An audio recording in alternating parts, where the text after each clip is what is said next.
నమస్తే, నేను మీ సతీష్.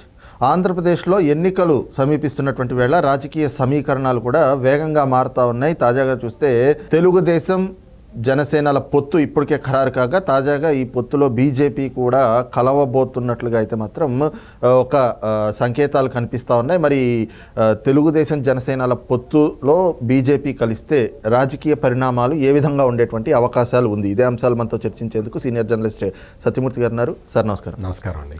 సార్, ముఖ్యంగా రాజకీయాల్లో శాశ్వత మిత్రులు, శాశ్వత శత్రువులు ఉండరంటారు. మరి 2018లో ఇదే బీజేపీని ఎన్డీఏ భాగస్వామ్యాన్ని కాదనుకుని బయటకు వచ్చేసింది తెలుగుదేశం. మరి అప్పటి నుంచి ఇప్పటి వరకు కూడా ఎక్కడ పెద్దగా కలిసిన సందర్భాలు కానీ ఏమీ లేవు. కానీ ఈ ఎన్నికల్లో మళ్ళీ తెలుగుదేశం జనసేనల పొత్తు ఒకవైపు ఉండగా బీజేపీ కూడా ఈ పొత్తులో కలవబోతున్నట్లుగా అయితే సంకేతాలు కనిపిస్తూ ఉన్నాయి. చంద్రబాబు గారి ఢిల్లీ పర్యటన, అసలు ఇది మరి రాబోయేటువంటి ఎన్నికల్లో ఎలాంటి పరిణామాలకు దారితీసే అవకాశం ఉంటుంది? ఇది అంటే చాలామంది ఆశ్చర్యం వ్యక్తం చేస్తున్నారు, కానీ నాకైతే ఆశ్చర్యం ఏం లేదు. ఎందుకు అంటే దానికి ఒక రీజన్ కూడా ఉంది. ఇప్పుడు పవన్ కళ్యాణ్ బీజేపీ మిత్రపక్షం, ఆయన పవన్ కళ్యాణ్ స్పష్టంగా చెప్పాడు, ఢిల్లీలో ఎన్డీఏ మీటింగ్ జరిగినప్పుడు ఎన్డీఏ మళ్ళీ గెలవాల్సిన అవసరం ఉన్నది అని చాలా స్పష్టంగా చెప్పిన నాయకుడు పవన్ కళ్యాణ్. అటువంటి పవన్ కళ్యాణ్ తోటి తెలుగుదేశం పార్టీ కలిసి ఉన్నది అంటే అర్థం ఏంటి? అందువల్ల భారతీయ జనతా పార్టీ తెలుగుదేశం జనసేన కూటమితో కలిసి పోటీ చేయటం నాకైతే పెద్దగా ఆశ్చర్యం కలిగించలేదు. ఎప్పటి నుంచో అనుకుంటున్నదే. ఇంకొకటి ఏంటి అంటే భారతీయ జనతా పార్టీకి కూడా ఇంతకు మించి ఆప్షన్ లేదు, ఇంతకు మించి బెటర్ ఆప్షన్ అనేది వాళ్ళకి కనపడటం లేదు. భారతీయ జనతా పార్టీ అసలు ఈ పరిస్థితికి ఎందుకు వచ్చింది అని మనం ఒకసారి ఒక మౌలిక ప్రశ్న తలెత్తుతుంది అందరికీ కూడా. భారతీయ జనతా పార్టీ ఈ విధంగా అంటే బిట్టర్ ఎనిమీగా, తెలుగుదేశం పార్టీకి బిట్టర్ ఎనిమీ లాగా ఎందుకు చిత్రీకరించబడింది అనేది మనం ఒకసారి అర్థం చేసుకోవాలి. కన్నా లక్ష్మీనారాయణ బీజేపీ అధ్యక్షుడిగా ఉన్నప్పుడు ఇటువంటి ఎనిమాసిటీ లేదు. తెలుగుదేశం అంటే ఎన్డీఏ నుంచి బయటకు వచ్చిన తర్వాత కూడా ఏ రోజున చంద్రబాబు నాయుడు బీజేపీని కామెంట్ చేయలేదు. కన్నా లక్ష్మీనారాయణ పదవీ కాలం అయిపోయిన తర్వాత ఎప్పుడైతే సోము వీర్రాజుని అధ్యక్షుడిగా చేశారో, సోము వీర్రాజుని ఎమ్మెల్సీని చేసింది చంద్రబాబు నాయుడు. అటువంటి విషయాలు కూడా ఆయన గుర్తుపెట్టుకోకుండా ఆయన వైఎస్ఆర్ కాంగ్రెస్ పార్టీ తోటి కలిసి పనిచేసేలాగా ఆయన ప్రవర్తించాడు. ఆయన చేసిన ప్రవర్తనకి జీవీఎల్ నరసింహారావు అనే అతను సహకరించాడు. ఈ ఇద్దరు నాయకులు కూడా జగన్మోహన్ రెడ్డిని ఒక మాట అంటానికి అటు ఇటు ఆలోచిస్తారు, చంద్రబాబు నాయుడిని రెండు మాటలు అనేంత సాహసం వాళ్ళు చేస్తూ వచ్చారు. దాంతో ఏమైంది అంటే రాష్ట్రంలో బీజేపీకి తెలుగుదేశానికి పడట్లేదు అనే ఒక సిద్ధాంతం వచ్చేసింది. This is because of Somu Veerraju and GVL Narasimha Rao. అంతే తప్ప మీరు క్లియర్ కట్గా గమనించండి, బీజేపీలో ఏ నాయకుడు కూడా ఈ జీవీఎల్ నరసింహారావు సోము వీర్రాజులాగా తెలుగుదేశాన్ని విమర్శించలేదు. కానీ ఇక్కడ ఒక మాట ఏమిటి అంటే ఈ రోజున రాజకీయ వర్గాల్లో కూడా జరుగుతున్నటువంటి చర్చ ప్రధానమైనటువంటి అంశాలు చూస్తే, ఎప్పుడైతే 2019 ఎన్నికల సమయంలో రాష్ట్రానికి ఇచ్చినటువంటి విభజన హామీలు కావచ్చు, ప్రత్యేక హోదా స్థానంలో ఇస్తున్నటువంటి ప్యాకేజ్ కావచ్చు, ఇవన్నీ ఇవ్వకపోవడం పట్ల తెలుగుదేశం పార్టీ, ముఖ్యంగా చంద్రబాబు నాయుడు గారు, ఆనాటి తెలుగుదేశం ప్రభుత్వం కూడా కేంద్ర ప్రభుత్వం మీద పోరాటం చేసింది. ఆ సందర్భంలో అమిత్ షా కూడా ఏదైతే ఎన్డీఏ భాగస్వామ్యం నుంచి తెలుగుదేశం బయటకు వచ్చాక చంద్రబాబుకి శాశ్వతంగా డోర్స్ క్లోజ్ అయిపోయినాయి అంటూ ఒక వ్యాఖ్య చేశారు. ఆ తర్వాత ఈ 5 ఏళ్లలో రాష్ట్రం ఈ స్థాయిలో నాశనం అయిపోతూ ఉంటే, ఒక ఆర్థిక సంక్షోభం స్థితికి వచ్చేస్తూ ఉన్న కేంద్రంలో ఉన్నటువంటి అధికారంలో ఉన్న భారతీయ జనతా పార్టీ ఏ రోజు దీని మీద కామెంట్ చేయలేదు, ఎక్కడా చర్యలు చేపట్టలేదు.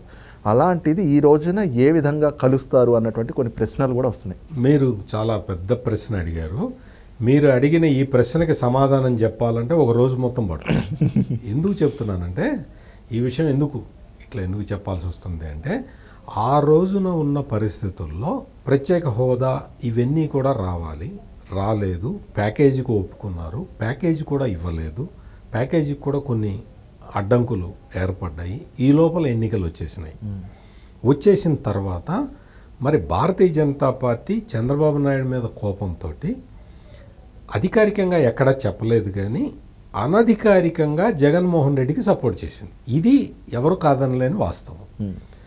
అందుకనే జగన్మోహన్ రెడ్డికి అంత భారీ మెజారిటీ వచ్చింది. లేకపోతే ఆయన ఏదో 90 సీట్ల దగ్గర 100 సీట్ల దగ్గర ఆగి ఉండేవాడు. ఇది మొత్తం కూడా ఈ మాట ఎందుకు చెప్తున్నానంటే తెలుగుదేశం పార్టీకి ఓట్ పర్సంటేజ్ ఎక్కువ తగ్గలేదు. సీట్లు పోయినాయి, మొత్తం అన్ని సీట్లు పోయినాయి. తక్కువ తేడాతోటి వైసీపీ గెలిచినవే 44 సీట్లు ఉన్నాయి. అందువల్ల ఎక్కువ పెద్ద ప్రజల్లో మార్పు రాలే. ప్రజల్లో వ్యతిరేకత ఉన్నమాట వాస్తవం, కానీ మొత్తం టోటల్గా మారలేదు. ఈ పరిస్థితి కల్పించింది భారతీయ జనతా పార్టీ. ఇప్పుడు అవన్నీ అయిపోయినాయి. ఆ తర్వాత చంద్రబాబు నాయుడు ఓడిపోయిన తర్వాత జగన్మోహన్ రెడ్డికి పూర్తి స్థాయిలో అధికారం వచ్చిన తర్వాత మరి భారతీయ జనతా పార్టీ రాష్ట్రానికి ఏమైనా చేసిందా అనే ప్రశ్న తలెత్తింది. ఆ ప్రశ్నకి ఆన్సర్ పెద్ద జీరో. అంటే Bharatiya Janata party lip sympathy తప్ప ప్రాక్టికల్గా ఏం చేయలేదు. అప్పుడు ఎన్డీఏలో భాగస్వామిగా ఉన్న సమయంలో కూడా చంద్రబాబు నాయుడు బీజేపీని డిమాండ్ చేస్తూనే ఉన్నాడు. ఏ రోజున కూడా బీజేపీని బతిన్లాడలే, కేంద్రంలో ఉన్న బీజేపీని బతిన్లాడలే. నా రాష్ట్రం హక్కు, నాకు ఇది ఇవ్వండి అని డిమాండ్ చేశాడు. గత 5 సంవత్సరాల కాలంలో జగన్మోహన్ రెడ్డి డిమాండ్ చేశాడు అన్న పదమన్నా మీరు విన్నారా? లేదు, ఎక్కడ లేదు. జగన్మోహన్ రెడ్డి పాదాక్రాంతుడైపోయి వాళ్ళ మీద పడి, వాళ్ళ కాళ్ళ మీద పడి మొత్తం రాష్ట్ర ప్రయోజనాలన్నీ తాకట్టు పెట్టేసి జగన్మోహన్ రెడ్డి ప్రయారిటీలు 2. 1 తన వ్యక్తిగత కేసులు మళ్ళీ రాకుండా చూసుకోవటం, 2 రాష్ట్రానికి అప్పులు కావటం.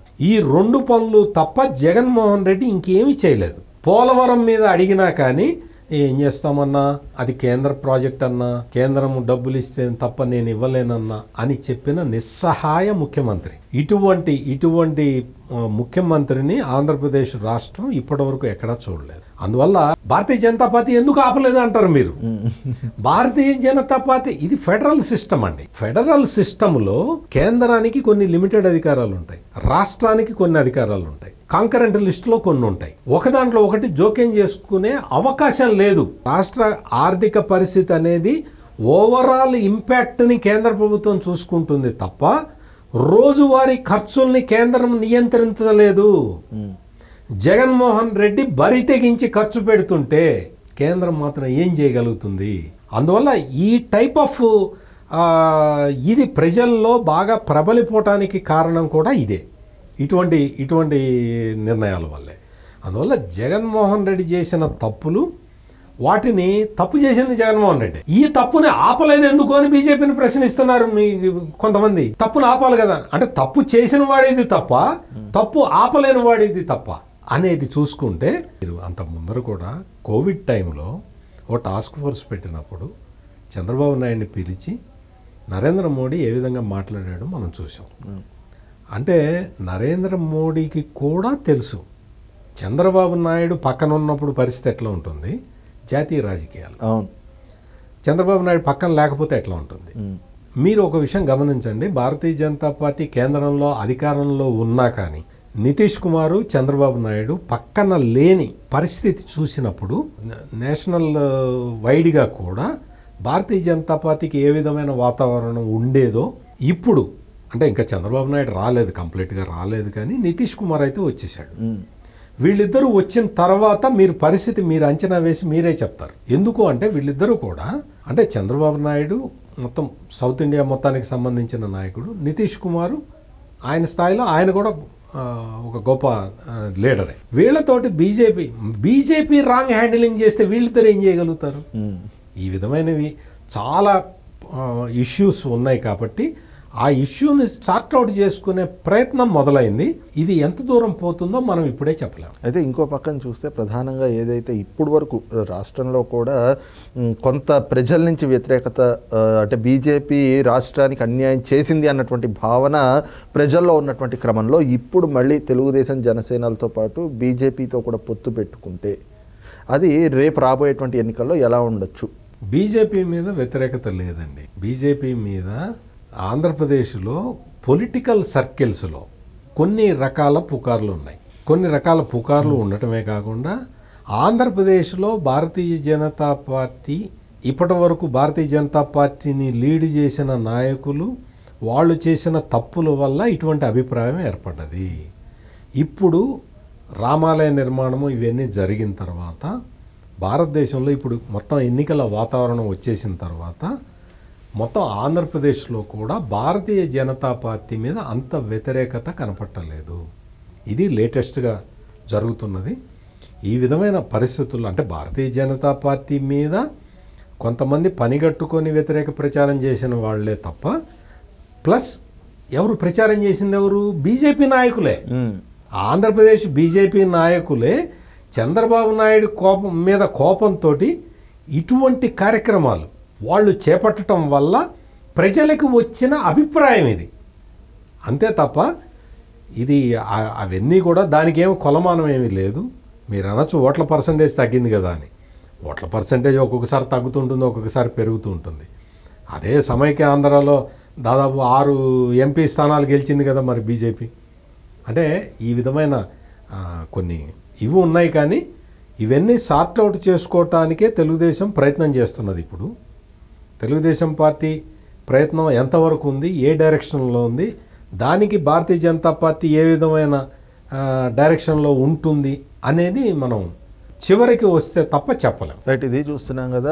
ఆంధ్రప్రదేశ్లోని భారతీయ జనతా పార్టీలోని కొందరు వ్యక్తుల వ్యక్తిగత స్వార్థం వల్ల ఇరు పార్టీల మధ్యన అయితే గనక ఈ విధమైనటువంటి భేదాభిప్రాయాలు లేదంటే గ్యాప్ అన్నటువంటిది ఏర్పడ్డది తప్పితే వాస్తవాలు మాత్రం ప్రజలకి స్పష్టమవుతా ఉన్నాయి. ఇప్పుడు రాబోయేటువంటి ఎన్నికల్లో కూడా ఒకవేళ పొత్తు ఖరారైనట్లయితే గనక ఆ ఉండేటువంటి పరిణామాలు మాత్రం పూర్తిగా అనుకూలంగానే ఉండేటువంటి పరిస్థితిగా కనిపిస్తూ ఉంది.